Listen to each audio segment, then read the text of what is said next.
Bow stance is essentially, you're in a horse stance, keep it arch, and you twist. That allows me, my stick, to be able to move in a manner, and I'm not hitting the knee, I'm not hitting the knee out here. I'm not, if my stance is more square, like an Oyata forward stance, then I'm probably going to be hitting kneecap with that bent that way. If it's more stretched out and twisted, then I've got my knee a little bit more protected in the back when I'm doing those motions. Bow fundamentals: open hand, or opposites, and I'm just gonna slide and slide past. So I'm sliding a hand, sliding a hand. Just a very basic drill. I'm sliding both hands past each other and learning to manipulate my hands just in a very simple little method. There'll be lots of times we do things where we're sliding our hands, and that's a fundamental easy drill. 1, 2, 1, 2. So I kind of pass it, start this slide, and then follow the other side. Pass it, start this slide, and do the other side.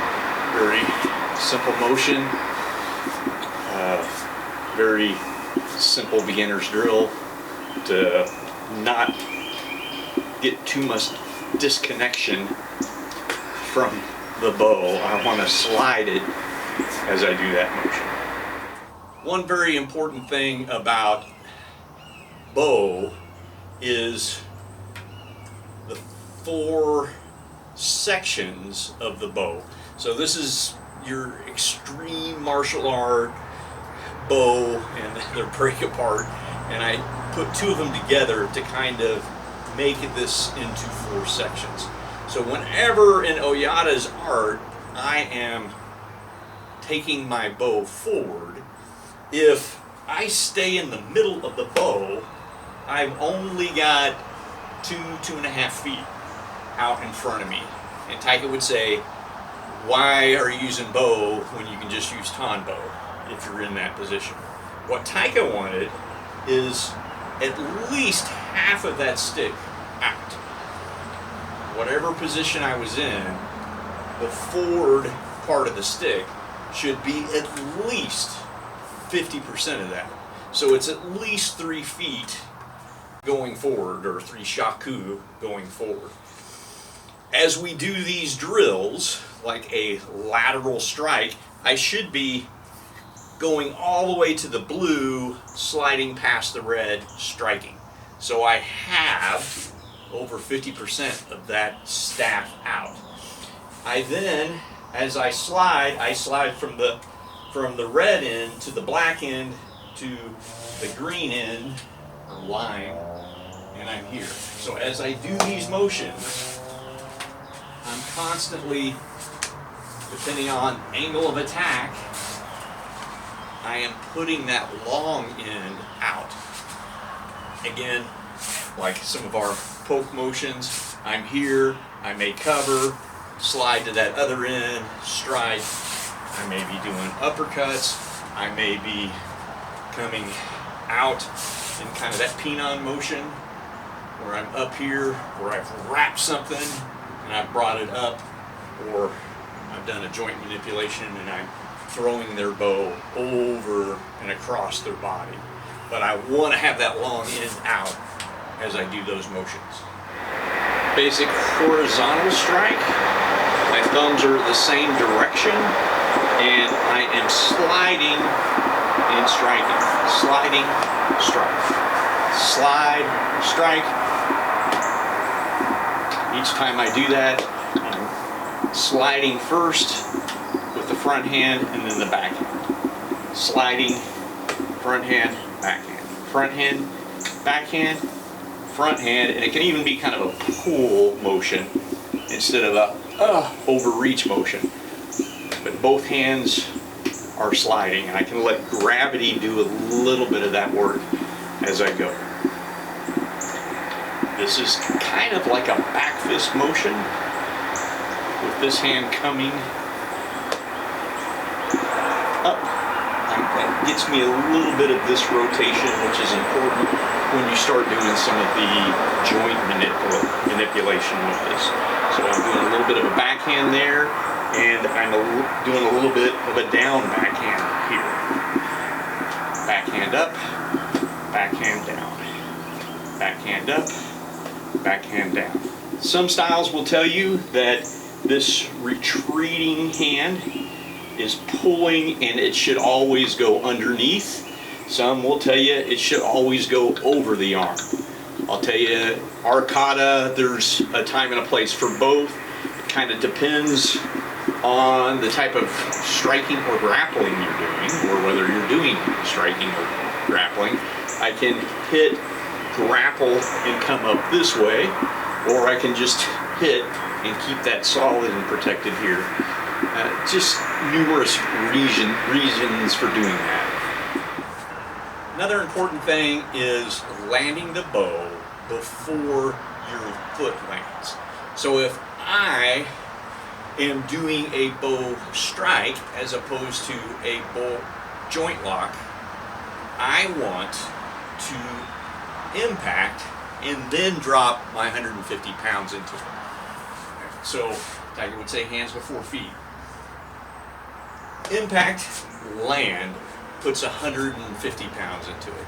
If I land first and then strike, I'm only putting the mass of the bow and the mass of my arm into this motion. So what I want to do, and that's exaggerated, but I want to practice landing and striking. So if I come in, I've got, let's say, left end, left hand is forward, left foot is forward. I slide. I don't want to land and strike. What I want to do is I want to come back and lead and then let my foot hit the ground. So practicing pull and pull foot and bow back, lead, top, then land. Now same. I'm pulling the bow back, pulling my foot, sliding. I want to do this low strike before this foot lands. And it's just a fraction of a second, but it puts the full load of your body weight into the attack.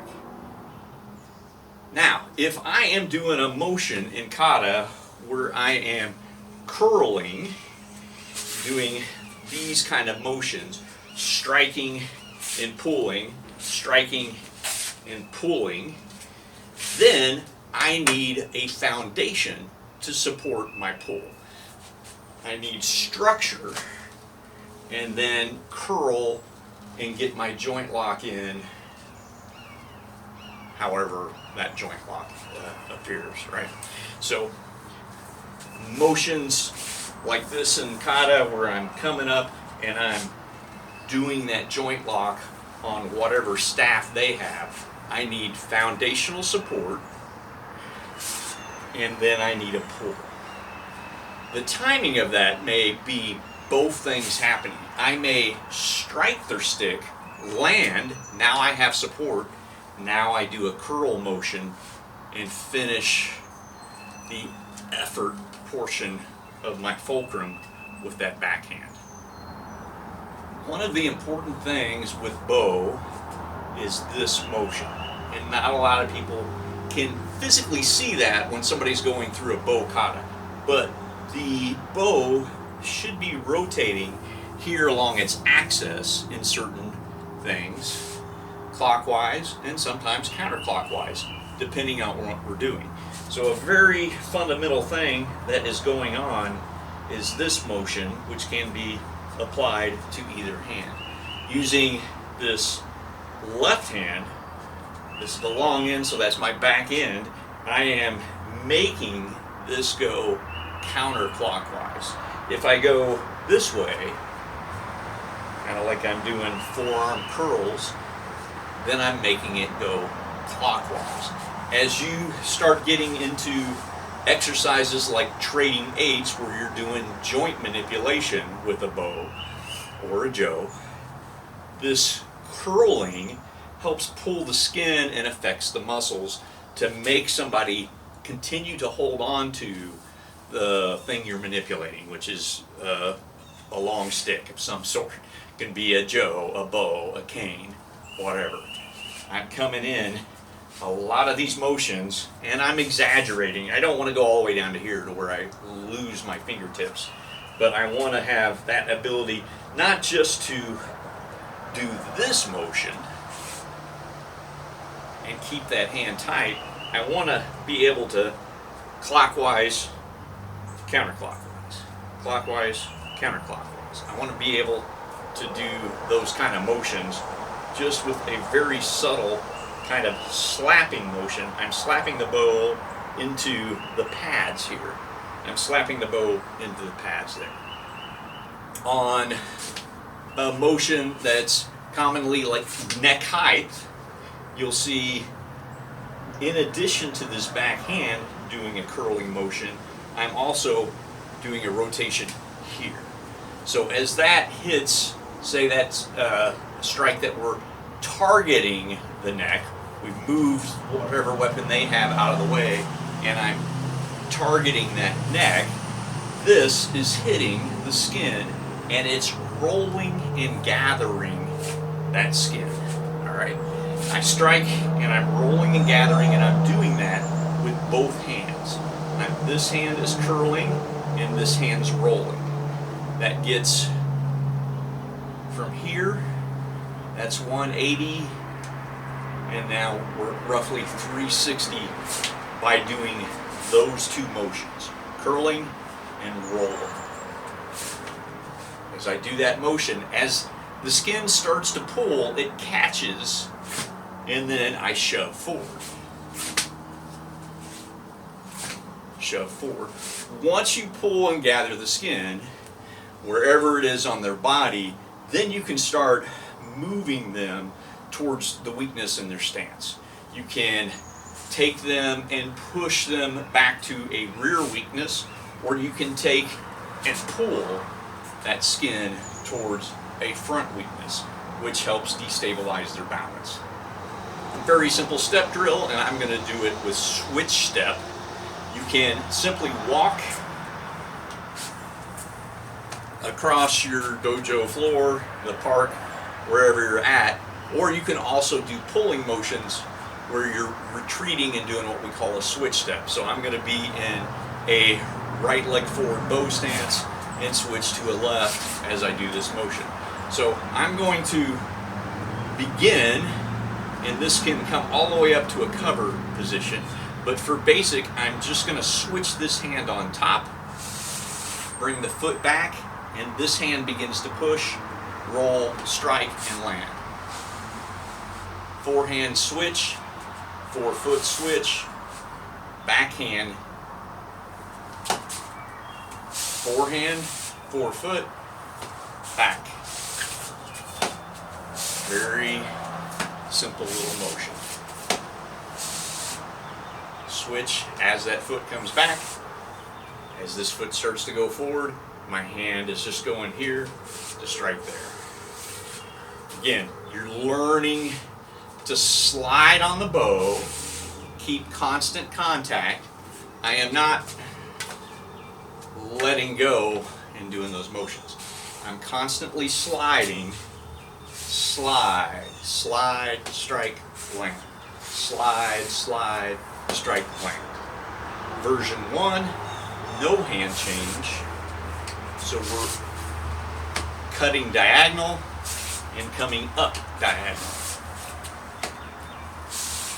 Again, strike, land, slide, strike, land, slide, strike, land, slide, strike, land.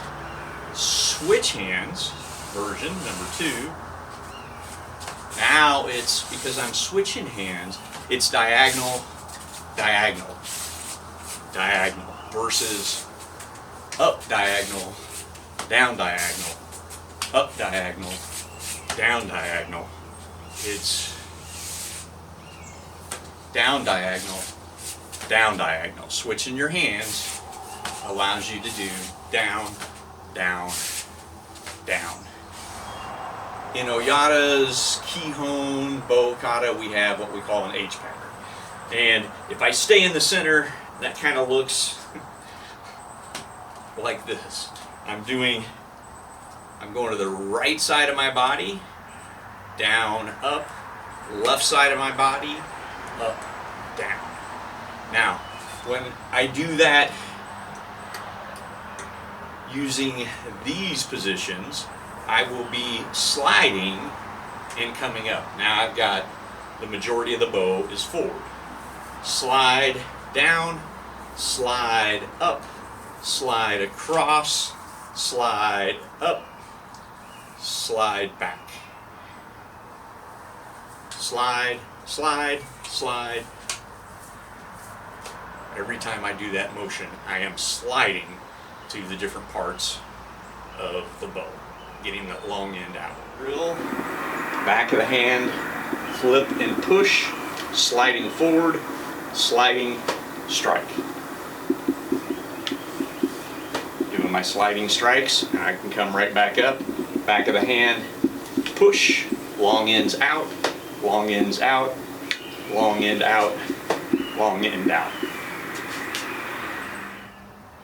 A lot of the power in bow fundamentals comes from that backhand. So if I am just tethering my forearm here and striking this way, the fulcrum is my hand, and I'm only getting the power of my forearm, and maybe if I time it, hands before feet, part of my body. But if I think about the fulcrum being somewhere in between, so it's a teeter-totter here and here, if I think about that, as I am striking down and landing, this hand is pulling up instead of just staying where it's at. It's low, this one's high, and they're both moving. Fulcrum is here in the center, moving. Again, figure eight, come up, maybe I do this motion and I'm getting ready to come down.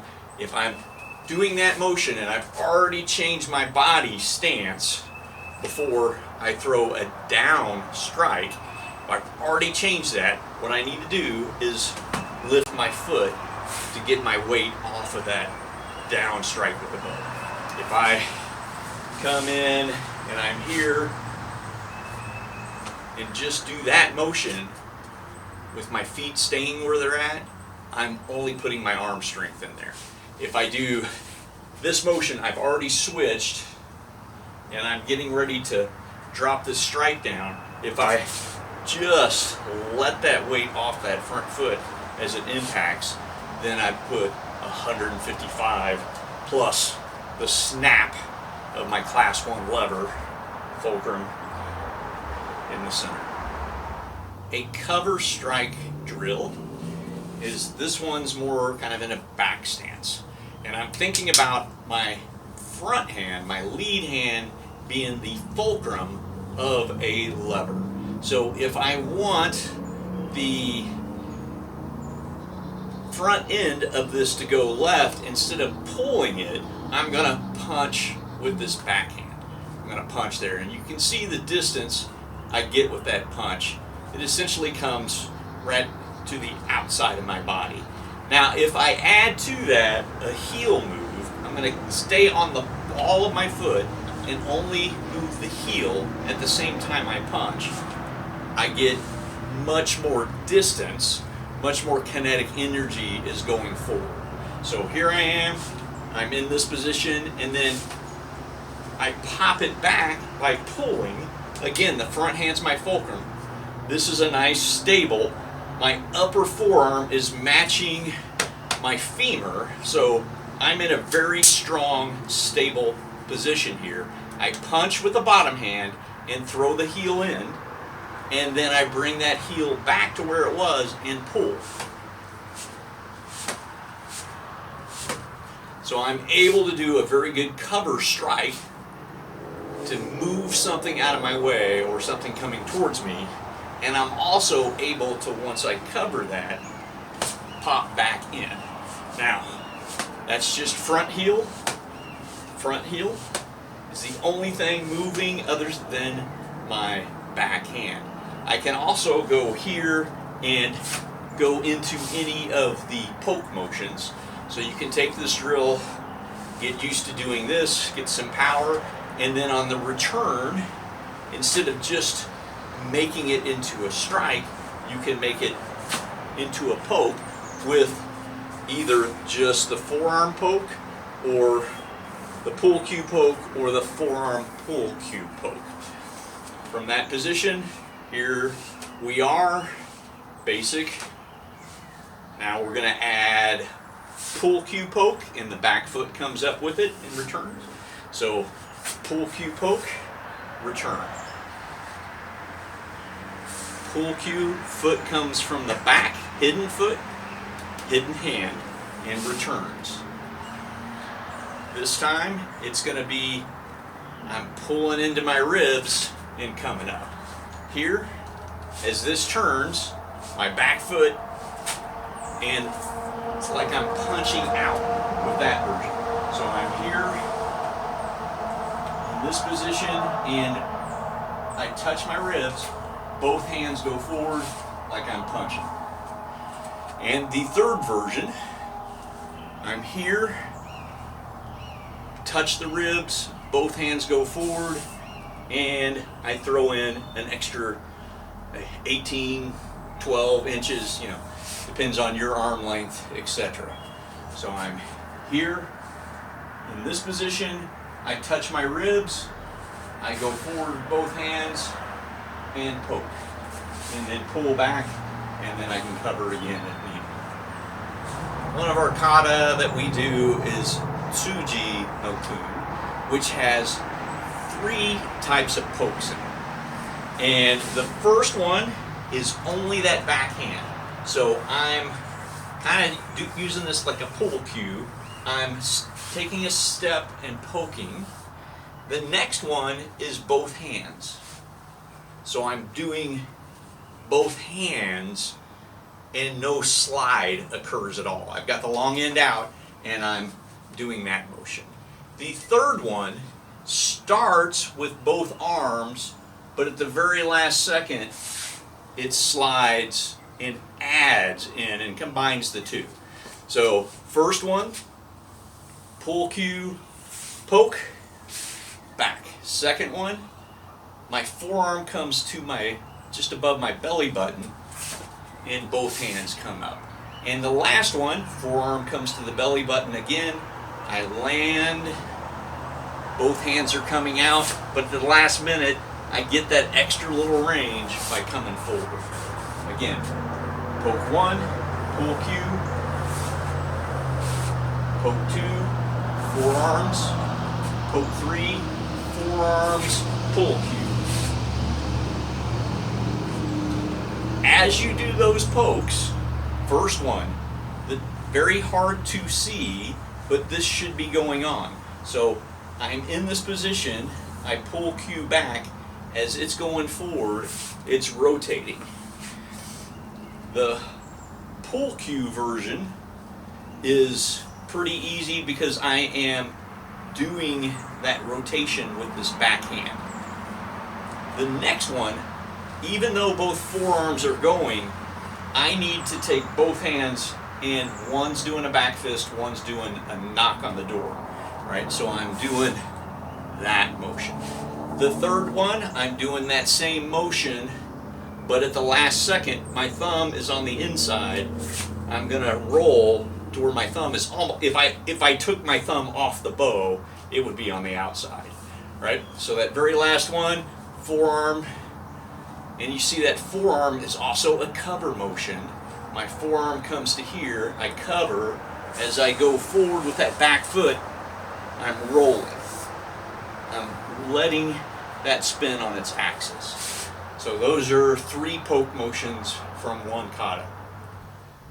There is a very common motion that you see in many bow kata where we're doing this kind of an upper block. It's almost like Pinon or Heian motion.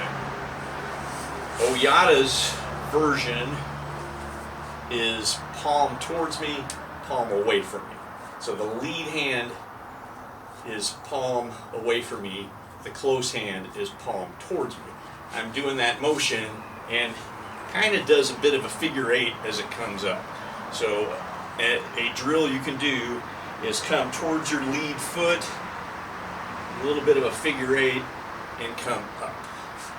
That motion, my hands may have been in a different position depending on the kata, so I may have to change, figure eight, and up.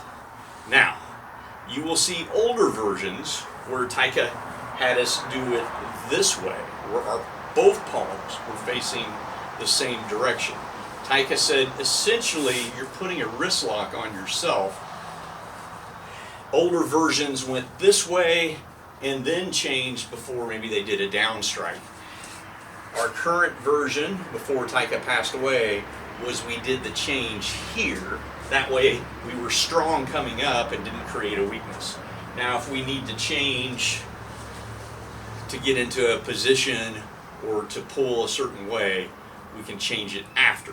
But he wanted that kind of motion, again, very similar to your Pinon kind of motions, kind of an upper block without the rotation because it's back towards me.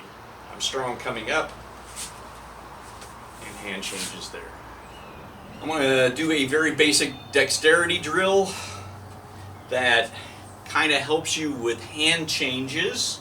We are not doing an extreme martial art. We're not screaming and doing backflips or anything. But this motion helps build dexterity. I am basically rowing on both sides. It's like I'm doing a kayak motion on both sides of my body. I'm rowing to the right, my hand goes outside in what we call, it's an extension, but that's also land turtle in standard Ryukyu dialect. I'm pulling it to the back, and it goes from here, it goes right through the web to where I can grab it.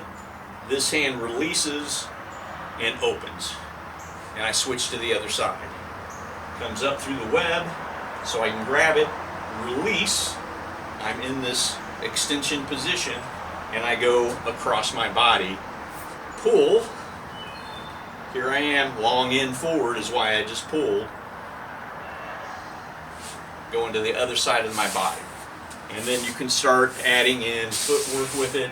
I'm going forward, back, forward, back. Again, this is a dexterity drill. I would not backhand hit somebody, but there are numerous times in techniques we do where maybe I've pulled and I need to switch, and I need to do that switch quickly to get into a different hand position to pull or strike. So this dexterity drill is just that, a dexterity drill. I am not advocating backhand striking this way. I am saying come here, and then you start learning a little bit about moving your body with your feet as well as doing hand changes nice and fluid. So eventually that should become very fluid, and you can see various aspects of that from that drill are going to speed up your hand changes in everything that you do. Another kind of dexterity drill we're going to do is I'm opposing, palm up, palm down, long end out, right hand slides, and I'm here. So there was no hand change during the course of that, but I'm essentially doing a lasso motion. I've got, and you may have been doing various strikes like this, practicing things, and now you want to pull this and essentially lasso it around. All right, various techniques for that. But if you think about punching with the left hand, pulling, lasso My hands never changed, they only slid. And then I'm covering and coming back and then rolling that under my arm. I could also have rolled it out to here, but again, it's kind of a weak hand position. Some joint locks may require that kind of hand position temporarily, but that's not what I really want you to focus on. I want you to think about forward hand just first. Think about it sliding up and down. I'm sliding up and around, sliding up and around. It's a basic lasso. Right now, I'm doing it very basic without sliding the left hand, without punching or striking with that backhand. I'm only doing a right hand slide, right hand slide, right hand slide, right hand slide. It's level 1. Level 2, right hand slide, left hand strike, and you notice I let my heel float so it naturally put a little more oomph into it. I pull and go over the head to here. So essentially my thumb is right behind where the elbow is when I get into that position, which puts the long end of the stick out, which is what I want. I want to push, and that could be a rib shot, it could be a knee shot, however you do it, and then you're coming around into that position there, right? So the pad of my hand, I'm not opening it, but I'm only opening it for this video to show you I'm rolling that hand around so that when I strike something with this side, I've got support on that side. If I were to do this and strike something really hard this way, where my thumb is the only thing that's hitting it, granted the muscles of the thumb are bigger than the others, right? But probably if I hit something really hard, I'm probably going to sprain my thumb, right? So as I cover this and lasso around, I want this hand rotating to where I've got more meat. The palm is actually there to support my hand when I strike something on the opposite side. And again, cover, curl, or joint lock, depending on various things. All right, so maybe I did this drill, our diagonal drills, our diagonal cuts, and then punch, lasso, slide, and hands on the inside because I'm striking to the outside. Come back around, I've covered center, and I can even add in any of our pokes in there. So you can start daisy chaining all these different little drills together. From this position, palm mostly on top of the bow, a little bit curved underneath, I can come up and do a very much uppercut kind of motion. Again, I'm putting the long end forward as I do that motion. Slide, come back down. Slide, up, slide, down.